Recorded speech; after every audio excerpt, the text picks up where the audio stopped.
to the old compressor today. I was using it the other day to take some old Bondo out with my sander, my DA. So the compressor started turning off and on, off and on. Sparks were coming out of the box, out of the control unit. So I came over here and I turned it off, turned it back on. It would turn on for a second, send the spark up through here. And I kept doing it over and over. I opened this up. I had a burned up wire right here, so we'll be replacing that. But I bought this whole unit here, 20 bucks, took about a week to come in. So I'm hoping this is the problem. We need to change all these fittings out here. So hope this resolves our issue, but I'll show you a video on how to replace this. Should be pretty easy. There's multiple brands of these available on the internet, so I just picked the one with the best rating and went with that. So let's see if it fixes it. Otherwise, we'll get a new compressor, I guess.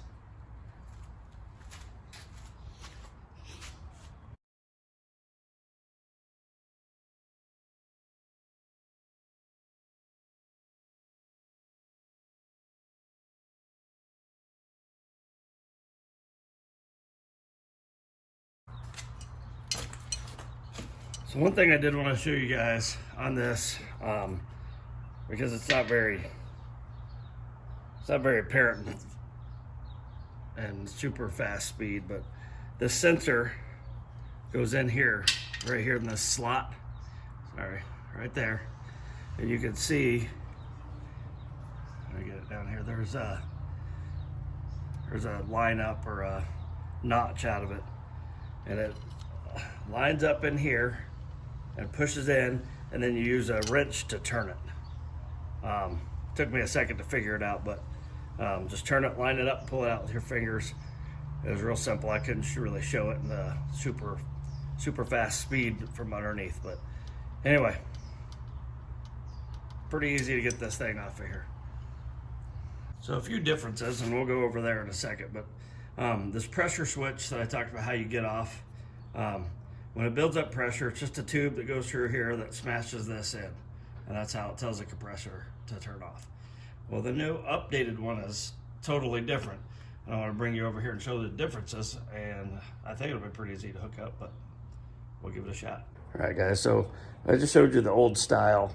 It's built into the airline, and you see how it goes in. So I want to show you the new style. It's pretty close to the same. The problem is with that compression fitting, or that plunger, it's inside of this. And let me just take it off. It just uses a 1 Allen, and I believe it's a 3. So I'll just pull this off real quick. I'll just show you. It's inside of here now. Oops. And it's got the plunger inside of here now, and then your tube just goes in here. They give you a compression style nut with the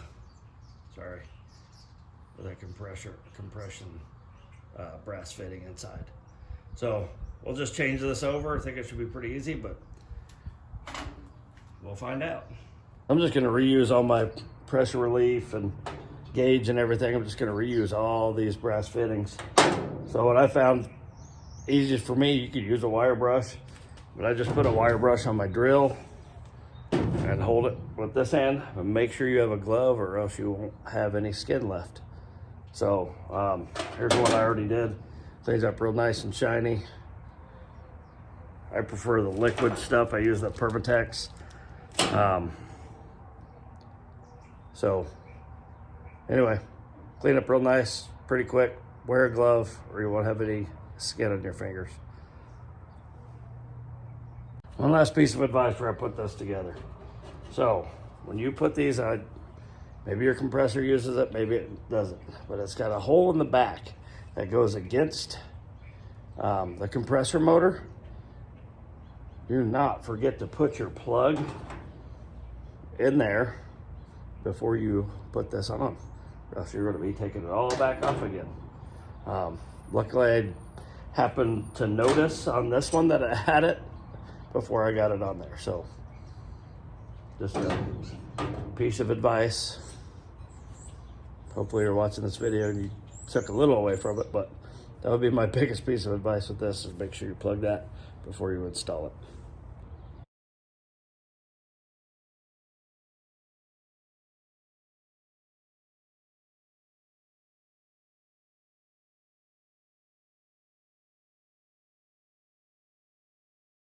So two things that I messed up on.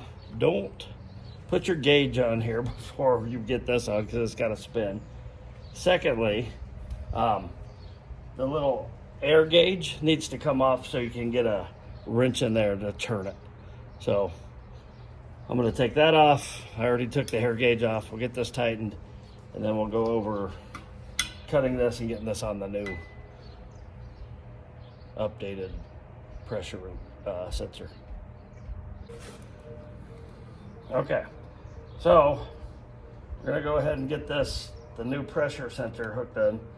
So I'm gonna use a razor knife to cut this, because if you use dikes or anything, it'll smash this and you'll never be able to get it back on there. So I'm just gonna work around this slowly, trying to keep the shape the best I can and not cut my fingers off at the same time.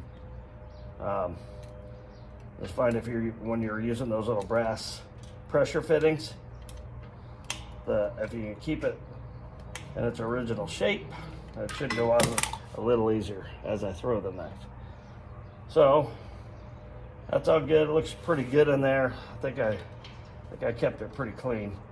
So it'll mount inside of this brass fitting, and then we'll put it inside the new pressure gauge like that. So anyway, let's get that on there. So got that lock nut on there. The way this works, it's going to get shoved inside of here. I don't know if you can see that on the camera, but there's like a little, almost like a little stop it goes up against. And as you tighten this will crush around this tube. So it just goes in here, tighten it up, crushes down, and then you can't, I don't know, pull too hard and pull it out, but just hand tightening, it's already tightened to the point I can't hardly pull it out. So, all right, let's get that the rest of the way tightened and we'll get put on. So just real quick with this wiring, on this, it has the line on the top and motor on the bottom. This one has the spade style. I put these on from the old. You can't just have the press on like the plug does. But motor on the bottom, line on the top. What I have read, I'm doing it the exact same way I took it off, but what I did read and watch some videos, it doesn't matter as long as white is to white and black is to black. But this is the way it was before. This was the line that burned up. I cut all the burn off here, put some new spade connectors. So I'm gonna do that, and then I'm gonna wire the plug, white on this side, black on this side, and then the green ground. So I'm putting mine back the same way it came off, but everything I read, as long as you have the white lined up and the black lined up, it doesn't matter where you put them. So do your research on that, but I am doing mine exactly the same way it came off. Real quick close-up of the way I wired it. There's your two grounds. So I'm gonna get this cover on and we're gonna test it. Okay, so we got everything in, cover's on, plugs in, so big test.